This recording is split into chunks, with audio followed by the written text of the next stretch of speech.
wasn't shown the way to the real world.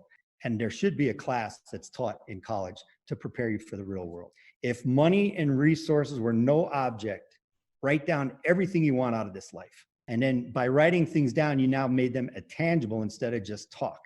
I don't care how audacious the idea is, write it down every year at the same time. So like in December, maybe the third week of December, go in a quiet room, go in the library, whatever, and write down all the things you want out of this life. And believe me, I've done this since age 22, and I've checked off so many things that I thought weren't possible.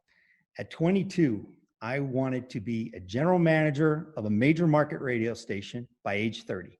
I wanted to build my own home, and I wanted to have a 450 SL Mercedes-Benz convertible outside. At age 30, I built that house in Evergreen, Colorado, brand new. I designed it, everything, hired an architect, builder, done. That's the 450 SL parked outside, and I was the general manager of 103.5 The Fox in Denver. So if anybody is from Denver, you'll know that that station's still a very powerful station. And again, by writing things down, it happened. This is great. Scared money loses. Let me make a point. My father and I were at a casino once, and we were at a craps table. He was on one end of the table, I was on the other end.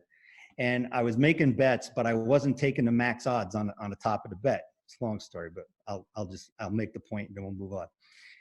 So he says, son, why aren't you taking the max odds? You're not going to make any money. And I'm like, he says, you're playing with scared money. And I'm like, all right, fine. So I start putting max odds on all the bets. The money just kept piling in. It was like, holy mackerel. So scared money loses. Think about it. If you go to the casino or the racetrack or you play and you say, I'm going to go there, I'm going to only lose $200. Guess what? You're going to lose $200.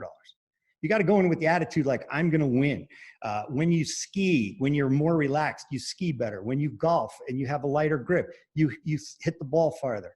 So scared money, I always say, don't play with scared money. Job search, guys, it's a full-time job. I've been out of work many times. I've been fired or I got bought out of a merger or whatever. It's a full-time job and you have to take it serious. So you got to get up early in the morning, just like you would go to work, and hit your computer, do your networking. And I'm going to tell you something right now. 99.9% of every job I've ever gotten was from networking. It wasn't from sending a resume in. It wasn't from anything but finding out who I knew or who could help me get that job. So number one, networking, networking, networking.